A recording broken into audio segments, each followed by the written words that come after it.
Olá, você que chegou ao vídeo, esse de número 6, que estamos apresentando e estudando a Lei 8080 e as leis seguintes, né? Na verdade, estamos estudando os SUS.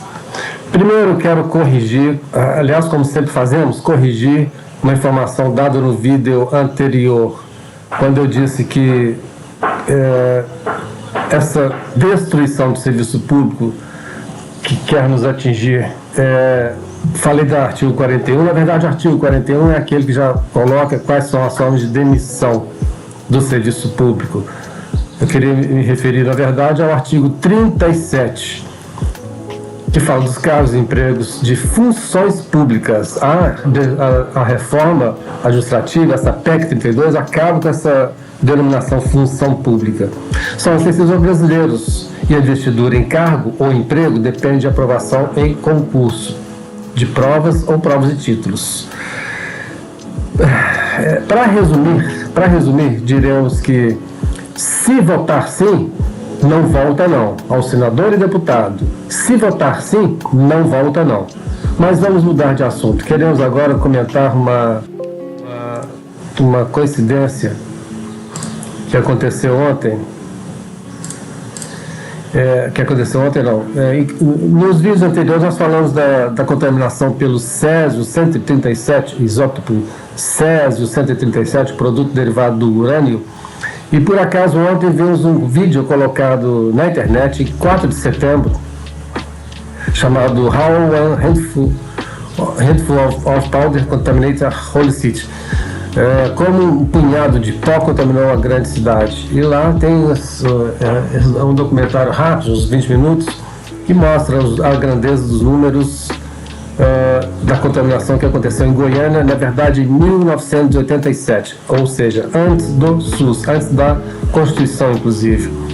E os números são grandiosos, é assustador o que aconteceu. Foi uma clínica que fazia radioterapia, fechou as portas, abandonou as instalações e a máquina, que foi achada por uma pessoa de ferro velho, enfim, e contaminou muita gente. É isso. Nós vamos retomar um pouco o artigo 12 e o artigo 14, que falam das comissões. Então, o 12, a propósito, continuaremos ouvindo os barulhos de construção, dos galos soltos no terreiro, de cachorros dos vizinhos. Já explicamos que não podemos colocar um microfone de lapela nesse plug, nessa entrada de microfone, porque esse computador Dell de 2 anos e meio já estragou essa entrada. Vamos seguir, tomara que isso não comprometa e se talvez não se compare com a qualidade dos vídeos profissionais, pedimos que você sobrepujar essas dificuldades, porque estamos estudando junto as leis do SUS. E a intenção é que a gente consiga entender a dinâmica, a prática e a ideologia por trás do Sistema Único de Saúde. Vamos retomar. Esse vídeo nós vamos começar com os artigos dos subsistemas criados em 1999. E que são os artigos 19, A, B, C, D, sei lá até que letra. Mas vamos retomar, antes de prosseguirmos, o artigo 12, porque são as duas comissões. Vamos deixar claro, não confundir. Artigo 12. Serão criadas comissões intersetoriais de âmbito nacional, subordinadas ao Conselho Nacional de Saúde, integrada por ministérios e órgãos competentes e entidades da sociedade civil. Parágrafo único. As comissões intersetoriais terão a finalidade de articular políticas e programas de interesse para a saúde, cuja execução envolva áreas não compreendidas no âmbito do SUS. Ou seja, as comissões intersetoriais CI/CNS, comissões intersetoriais CI/CNS, ou seja, subordinadas ao Conselho Nacional de Saúde, são os ministérios. Daí a intersetorialidade, são os vários setores: Ministério da Saúde, Ministério da Ciência e Tecnologia, Ministério do Trabalho, sei lá quais outros. São os ministérios, mais órgãos afins e entidades da sociedade civil. A finalidade: articular políticas e programas sobre a saúde cuja execução envolva áreas que não são exclusivas e ou diretas. A tradução para não compreendidas no âmbito do SUS, entre aspas. E estão textualmente colocadas no artigo 3, articular políticas e programas sobre saúde cuja execução envolve áreas que não são exclusivas, não compreendidas, e textualmente colocadas, que é o artigo 3º, artigo 13. Quais são essas áreas? Alimentação e nutrição, não é exclusivo do SUS.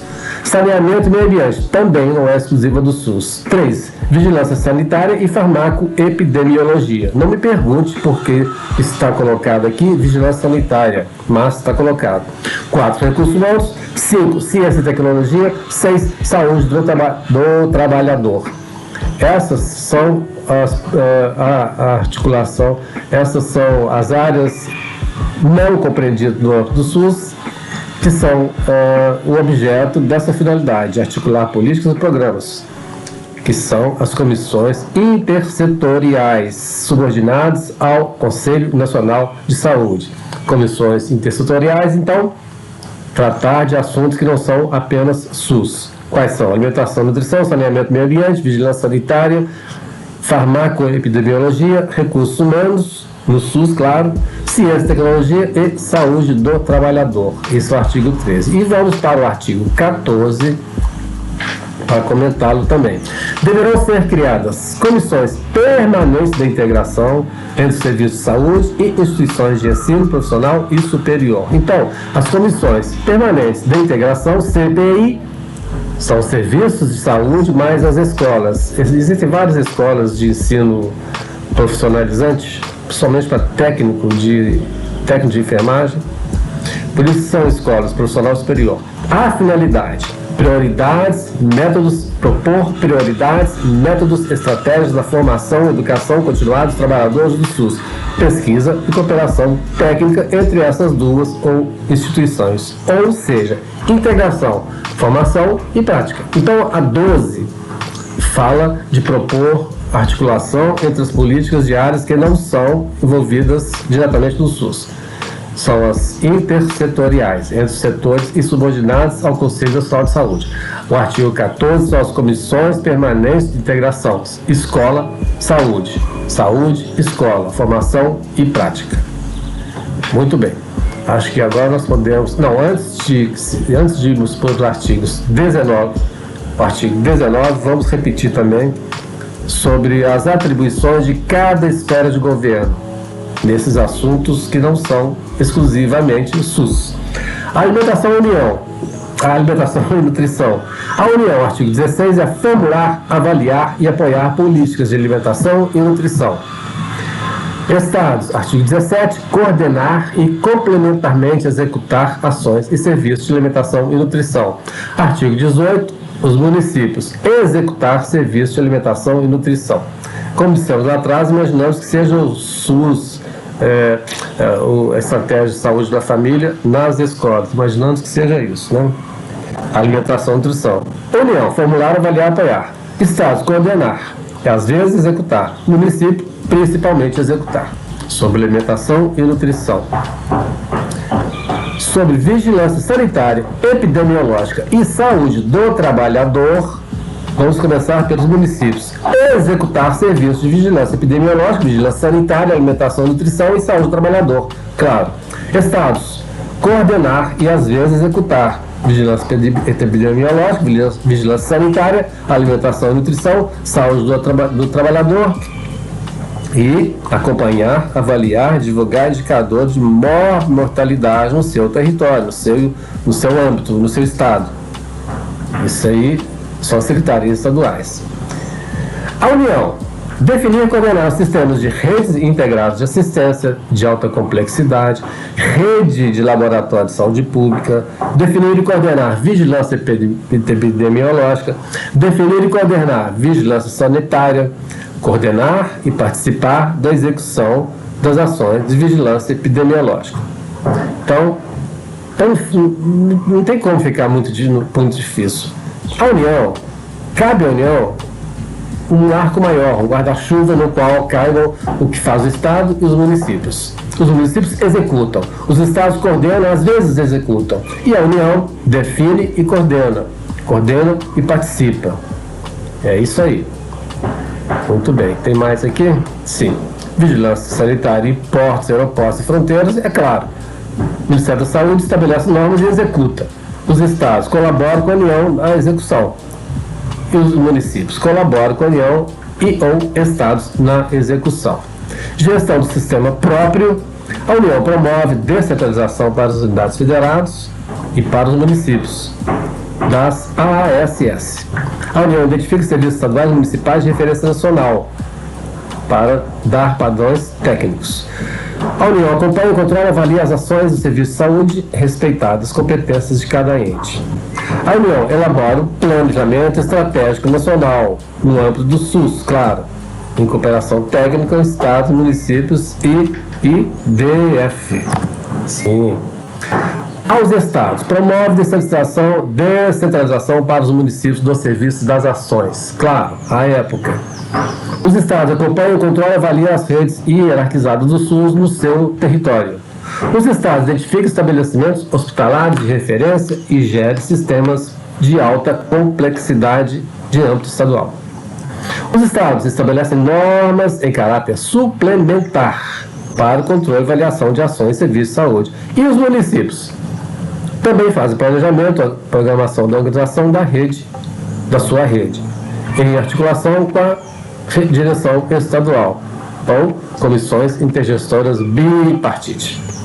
Os municípios formam consórcios administrativos. Os municípios planejam, organizam e controlam e avaliam seus serviços, ações e serviços de saúde e executa as ações e serviços de saúde que lhes cabem.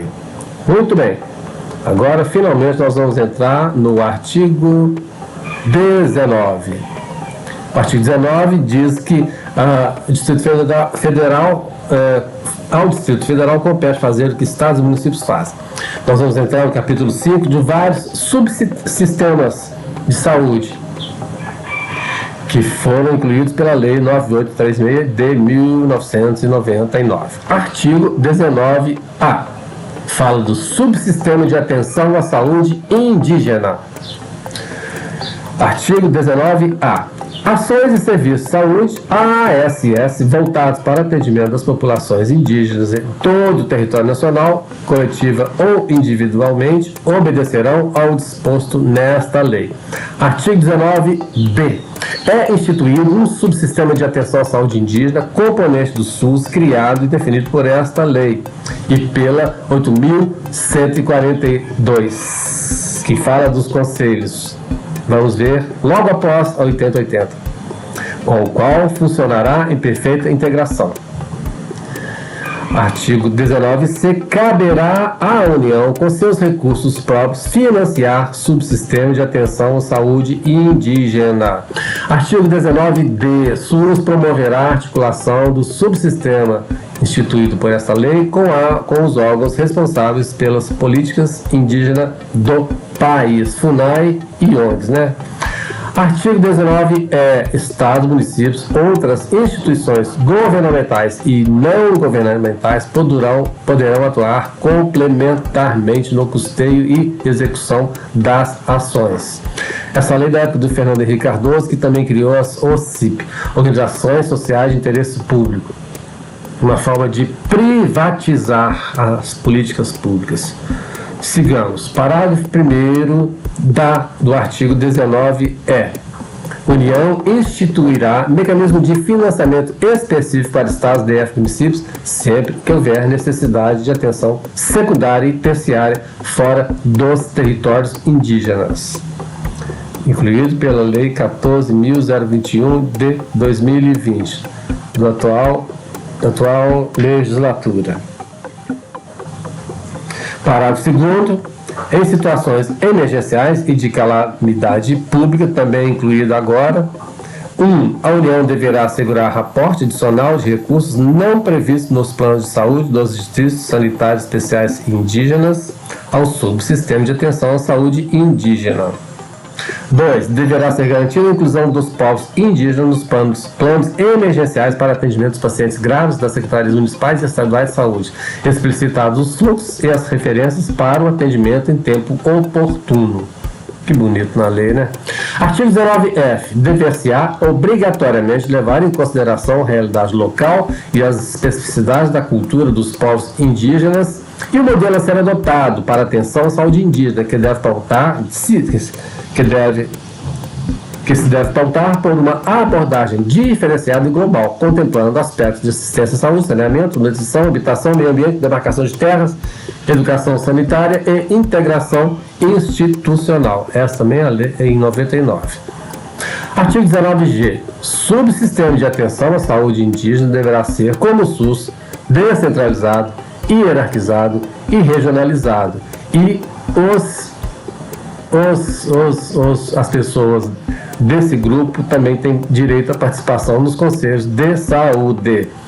Por isso que falo que esse subsistema tem que estar integrado com a 8.142.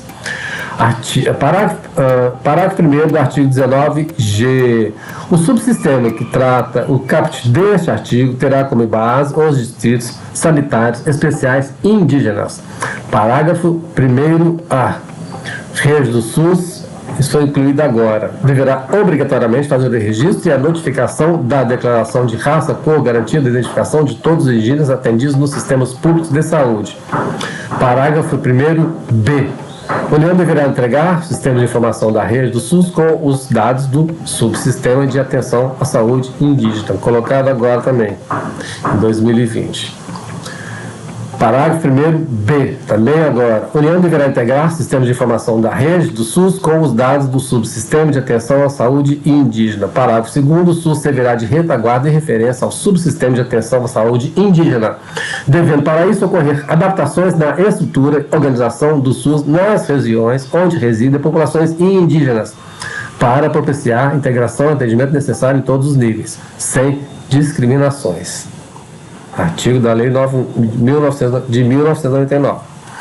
Parágrafo 3º, também nessa mesma lei, 9836. Populações indígenas devem ter acesso garantido ao SUS em âmbito local, regional e centros especializados, segundo necessidades. Ou seja, atenção primária, secundária, terciária, saúde, como é todo o SUS. Artigo 19H. Populações indígenas terão direito a participar dos organismos colegiados de formulação, acompanhamento, avaliação das políticas de saúde, tais como Conselho Nacional de Saúde, Conselho Estadual e Municipal, quando for o caso. Muito bem. Vamos agora, capítulo 6, subsistema de atendimento e internação domiciliar. Esse já foi incluído pela Lei 10.424 de 2002, ainda Fernando Henrique Cardoso. Artigo 19, deve ser, né? São estabelecidos no âmbito do SUS atendimento domiciliar e internação domiciliar. Parágrafo 1º. Na modalidade de assistência, atendimento e internação domiciliares, incluem-se principalmente procedimentos médicos, enfermagens, fisioterapêuticos, psicológicos, assistências sociais, entre outros, para o cuidado integral do paciente no domicílio. Parágrafo 2º. O atendimento e a internação domiciliares serão realizados por equipes multidisciplinares, já falou lá em cima, que atuarão nos níveis da medicina preventiva, terapêutica, reabilitadora. Atenção primária, atenção secundária, atenção terciária. Parágrafo 3º. Atendimento e internação domiciliar só poderão ser realizados por indicação médica expressa concordante do paciente e de sua família. Ou seja, exige um esclarecimento livre e consentido, pelo menos da família, né? Capítulo 7. Subsistema de acompanhamento durante o trabalho de parto, o parto e o pós-parto imediato. Lei 11.108 de 2005. Governo Luiz Inácio Lula da Silva.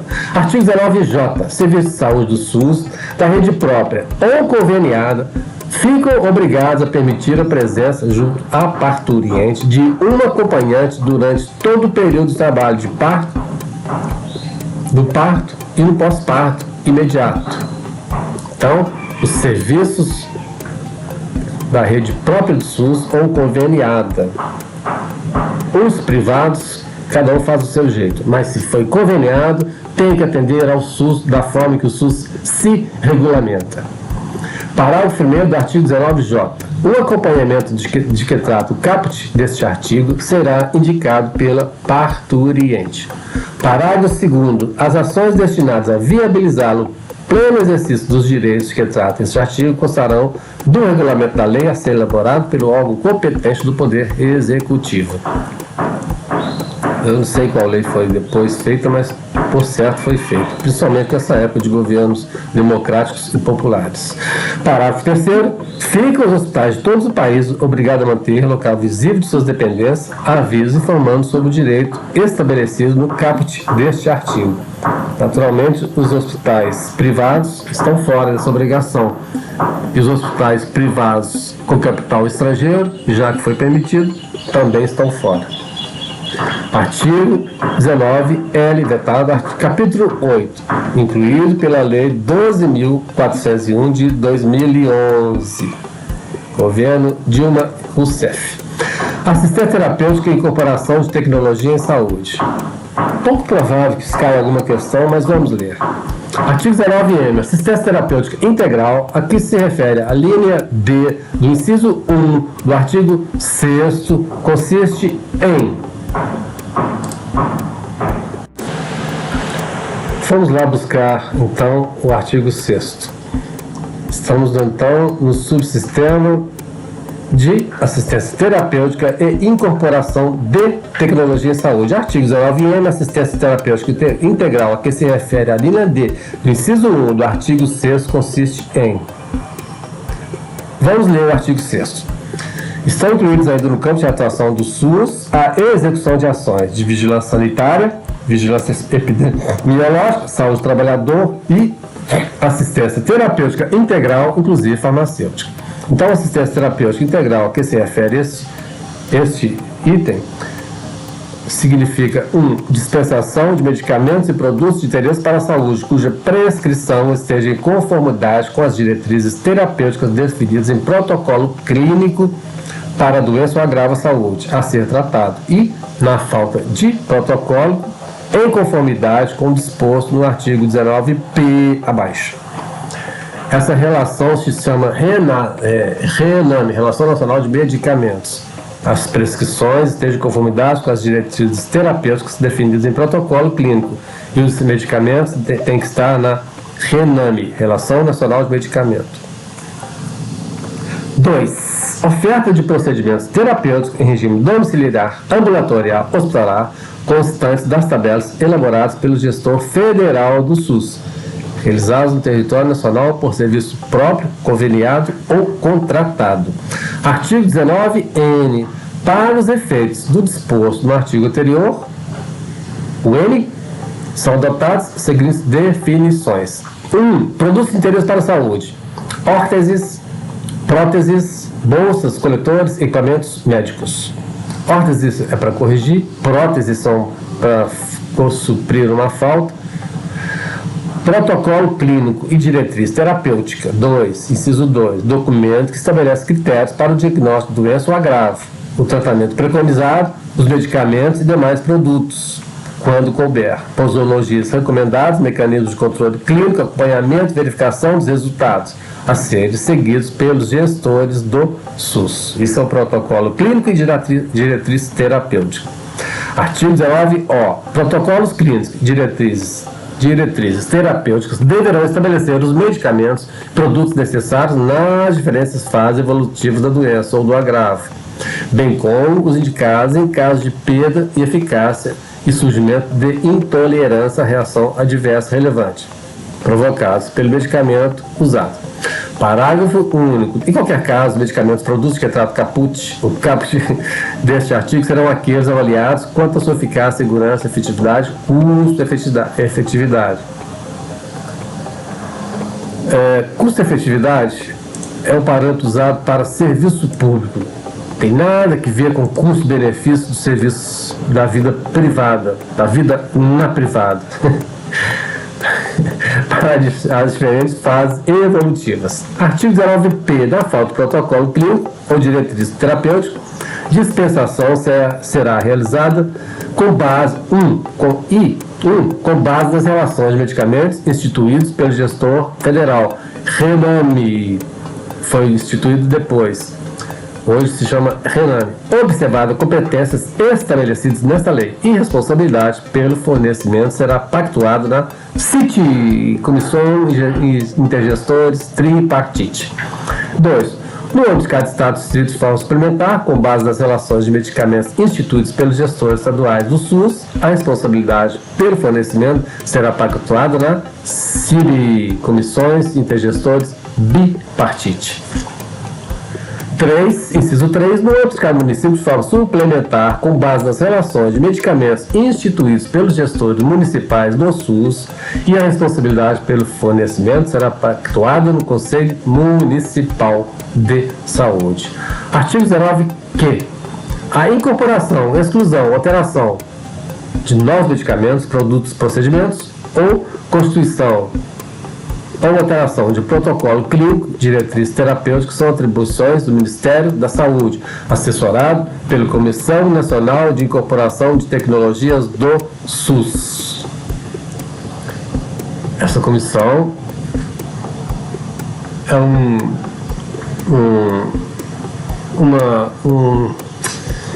essa comissão é um fórum que funciona dentro do Ministério. Parágrafo 1º. Comissão Nacional de Incorporação de Tecnologia no SUS, cuja composição e regimento são definidos em regulamento, contará com a participação de um representante indicado pelo Conselho Nacional de Saúde e um representante especialista na área, indicado pelo Conselho de Medicina. Esse órgão de fascistas. Parágrafo 2º. Órgão de fascistas. Conselho Federal de Medicina. Ficou patente o quanto eles odiaram o Programas Mais Médicos e o quanto eles participaram desse genocídio que está acontecendo atualmente com a SARS-CoV-19. Muito bem, parágrafo 2º. Comissão Nacional de Incorporação de Tecnologias levará em consideração necessariamente 1. Evidência científica sobre eficácia e acurácia, efetividade e segurança do medicamento.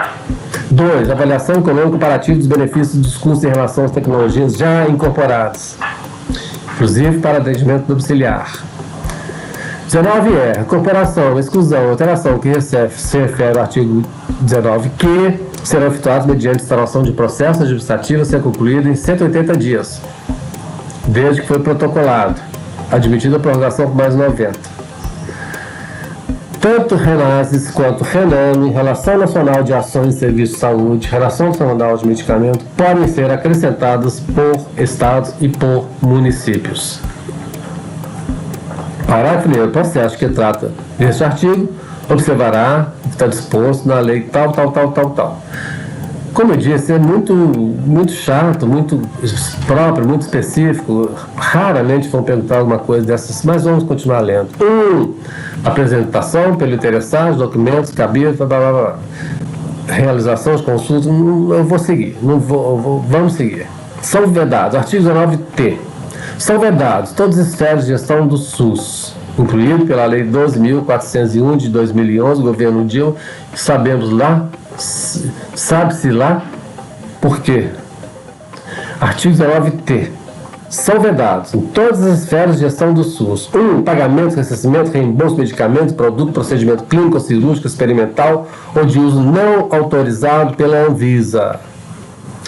São vedados. 2. Dispensação, pagamento, ressarcimento, reembolso de medicamento, produto nacional importado sem registro na Anvisa. Artigo 19.1. Responsabilidade financeira pelo fornecimento de medicamentos, produtos de interesse para a saúde ou procedimentos de que trata este capítulo. Tudo isso será pactuado na CIT, Comissão Intergestores Tripartite. Título 3 dos Serviços Privados de Assistência à Saúde. Eita, país difícil de caminhar, né? Porra. Título 3, Serviço Privado de Assistência à Saúde. Capítulo 1 do Funcionamento. Artigo 20. Os serviços privados de assistência à saúde caracterizam pela atuação por iniciativa própria de profissionais liberais, legalmente habilitados, e pessoas jurídicas de direito privado na promoção, proteção e recuperação da saúde. Quer um exemplo para não esquecer? Comentei lá atrás, né? A prefeitura de 4 mil, menos 5 mil habitantes, contratou 2 médicos por 6 meses e por R$45 mil por mês para cada médico, ao mesmo tempo que está fazendo um concurso para esses profissionais.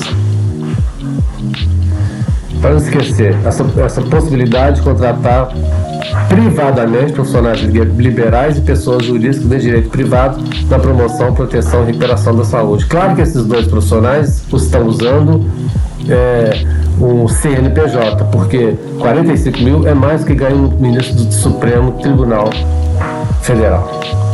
Artigo 21. Assistência livre à iniciativa privada. Artigo 22. Na prestação de serviços privados de assistência à saúde serão observados os princípios éticos e as normas expedidas pelo SUS quanto às condições para seu funcionamento. Artigo 23. Artigo 23. Artigo 23. Artigo 23. É este artigo 23. Artigo 23. Assim era. Como na Constituição, é vedada a participação. Era vedada a participação.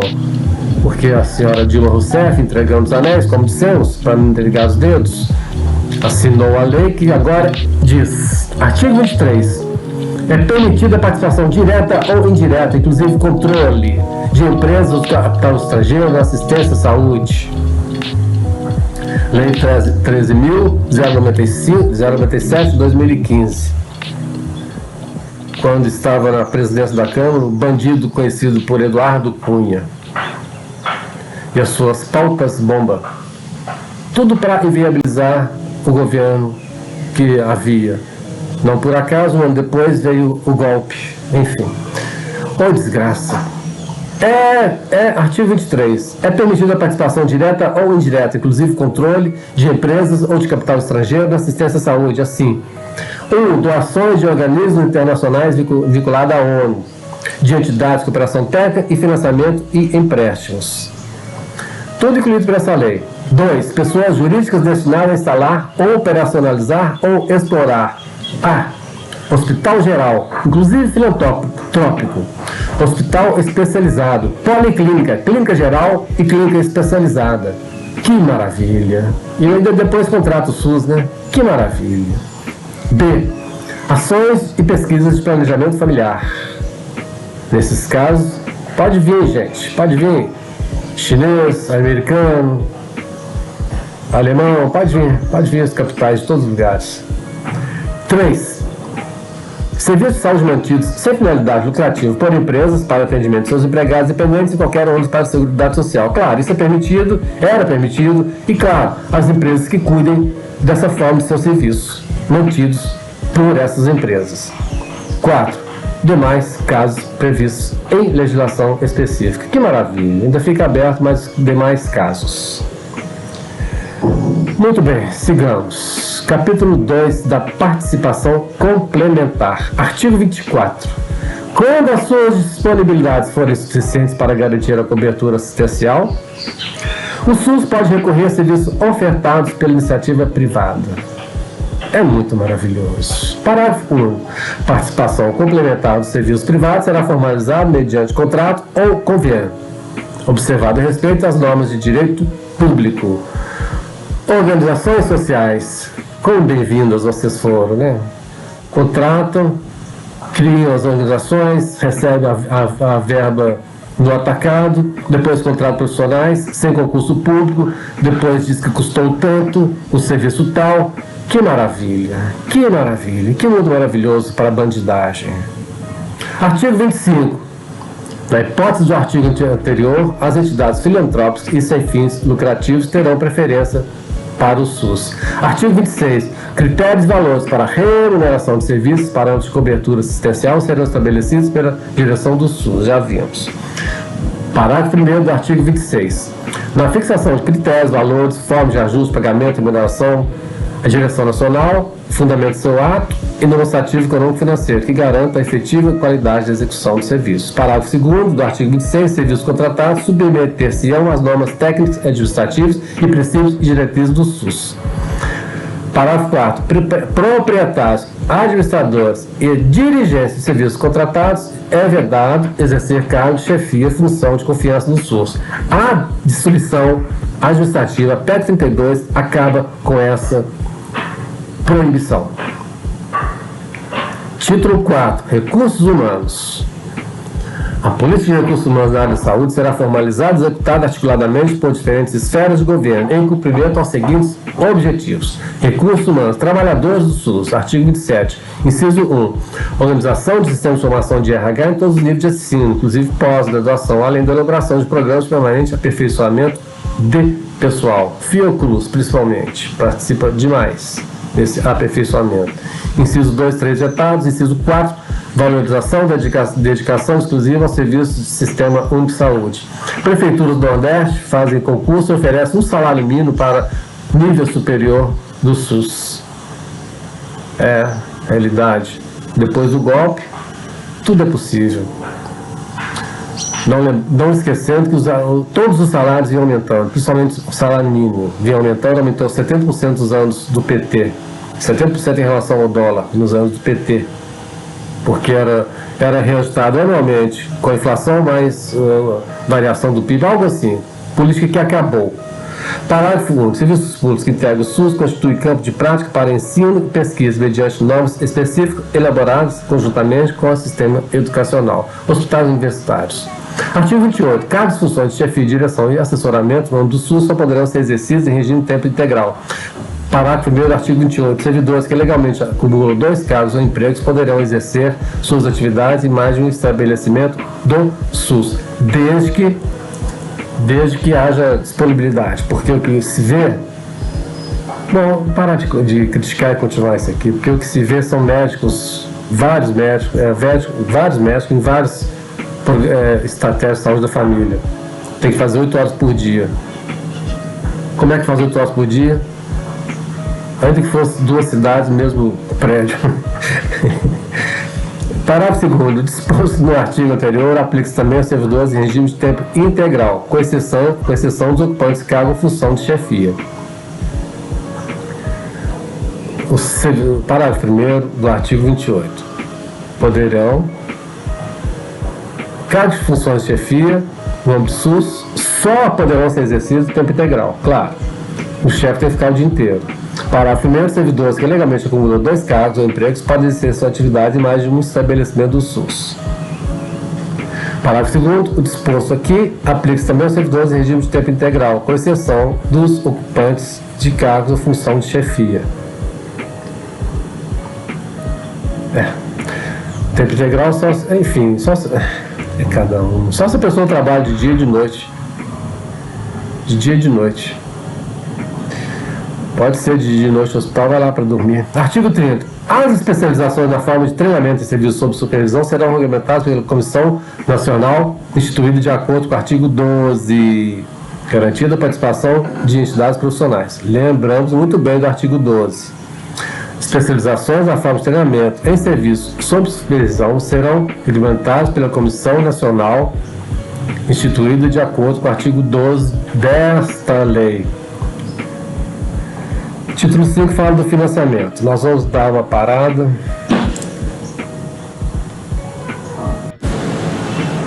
Repetindo o artigo 30. As especializações da forma de treinamento em serviços sob supervisão serão regulamentadas pela Comissão Nacional instituída de acordo com o artigo 12. Artigo 12. Serão criadas comissões intersetoriais de âmbito nacional. Comissão Nacional. Comissão Intersetorial Nacional. Integradas por ministérios e órgãos competentes.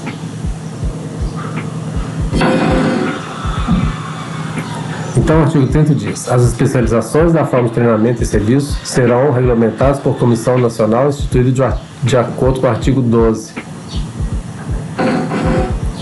Artigo 12 fala da Comissão Intersetorial subregional do Conselho integrado por Ministério e órgãos competentes por entidades representativas Eu acho que está errado.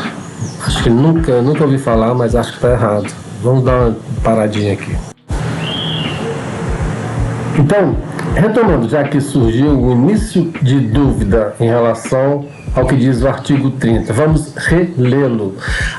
Artigo 30. As especializações na forma de treinamento em serviços sob supervisão serão regulamentadas por comissão nacional instituída de acordo com o artigo 12 desta lei, garantida a participação de entidades profissionais correspondentes. Ora, artigo 12 fala das comissões intersetoriais, ministérios e outros órgãos, que têm a finalidade de articular políticas e programas sobre a saúde, cuja execução envolve áreas que não são exclusivas ou diretas do SUS. Artigo 12. Serão criadas comissões intersetoriais de âmbito nacional, subordinadas ao Conselho Nacional de Saúde, integradas pelos ministérios e órgãos competentes e entidades representativas da sociedade civil. Parágrafo único. Estas comissões intersetoriais têm a finalidade de articular políticas e programas de interesse para a saúde, cuja execução envolva áreas não compreendidas no âmbito do SUS. Este é o artigo 12. Artigo 30 fala de especializações na forma de treinamento em serviço. Ora, o artigo 12 diz dessas comissões intersetoriais com essa finalidade: articular políticas e programas sobre saúde, cuja execução envolva áreas não exclusivas do SUS. Tanto que o artigo 13 diz quais são essas áreas. Abrangerá em especial as seguintes atividades. Artigo 13. 1. Alimentação e nutrição. 2. Saneamento e meio ambiente. 3. Vigilância sanitária, farmacoepidemiologia. 4. Recursos humanos. 5. Ciência e tecnologia. 6. Saúde do trabalhador. E o artigo 14. Deverão ser criadas comissões permanentes de integração entre serviços de saúde e instituições de ensino. Estas comissões têm por finalidade propor prioridades, métodos e estratégia para a formação e educação continuada de trabalhadores no SUS. Ou seja, serviços de saúde, mas instituições de ensino. Finalidade propor prioridades, métodos e estratégias para a formação e educação continuada. Então, o artigo 30 deveria estar se referindo ao artigo 14, imaginamos. Nunca nos demos conta dessa dúvida e nunca ouvimos, nem lemos, enfim, nunca observamos alguém fazer esse comentário. Mas especialização na forma de treinamento, artigo 12 não. Artigo 12 fala de comissões intersetoriais que tem finalidade de tratar de questões não abrangidas no SUS. E o artigo 14 fala assim das comissões permanentes de integração, né, CPI, que eu chamei, né, para a questão de educação, formação e educação continuada. Bom, não se preocupe com essa suposta dúvida, porque basta saber o que cada comissão defende. O artigo 30 apenas toca nesse assunto. Enfim, vamos seguir. Vamos agora para o título 5, financiamento, capítulo 1 dos recursos. Artigo 31. O orçamento da Seguridade Social destinará ao SUS, de acordo com a receita estimada, recursos necessários em relação às suas finalidades, previstas em proposta elaborada pela sua direção nacional do SUS, com a participação de órgãos da Previdência Social e da Assistência Social, tendo em vista as metas e prioridades estabelecidas da LDO, Lei de Diretrizes Orçamentárias. Artigo 32. São considerados de outras fontes recursos provenientes de 1. Vetado. 2. Serviços que possam ser prestados sem prejuízo da assistência à saúde. 3. Ajuda, contribuições, doações e donativos. 4. Alienações patrimoniais e rendimentos de capital. 5. Taxas, multas, emolumentos e preços públicos arrecadados no âmbito do SUS. 6. Rendas eventuais, inclusive comerciais e industriais. Parágrafo 1º. Ao SUS caberá metade das receitas de que trata o inciso 1, apurado mensalmente, a qual será destinada à recuperação de viciados. Em 1990, né? Hoje dir-se-ia dependentes químicos, né? Vamos lá, o inciso 1 do artigo, inciso 1, vetado. Artigo 2º, parágrafo 2º. Receitas gerais do âmbito do SUS serão creditadas diretamente em contas especiais movimentadas pela sua direção na esfera por onde forem arrecadadas. Parágrafo 3º. Ações de saneamento que venham a ser executadas supletivamente pelo SUS serão financiadas por recursos tarifários específicos e outros da União, Estados, DF, municípios, em particular, Sistema Financeiro de Habitação. Acho que nem existe isso mais. Parágrafo 4º, vetado. Parágrafo 5º. Atividades de pesquisa e desenvolvimento tecnológico e científico em saúde serão cofinanciadas pelo SUS, universidades e orçamento fiscal, além de recursos de instituições de fomento e financiamento, de origem externa e receita própria das instituições executoras. Sexto, vetado. Capítulo 2 da gestão financeira. Nós vamos falar do capítulo 2, do Fundo Nacional de Saúde, do Fundo Estadual de Saúde e do Fundo Municipal de Saúde. Vamos terminar este vídeo número 5, acho, com uma passagem que talvez tenha sido de Fernando Pessoa, porque foi achado na rede, e confiar no que é achado na rede, não dá para levantar agora e pegar uma fotobiografia que eu tenho ali, mas de qualquer forma está escrito: tenho pensamentos que, se pudesse revelá-los e fazê-los viver, acrescentariam nova luminosidade às estrelas, nova beleza ao mundo e maior amor ao coração dos homens. Fecha aspas. Bom, é um dia que ele estava inspirado, né? E provavelmente não está no Livro dos Exércitos Sossego. Terminando essa passagem.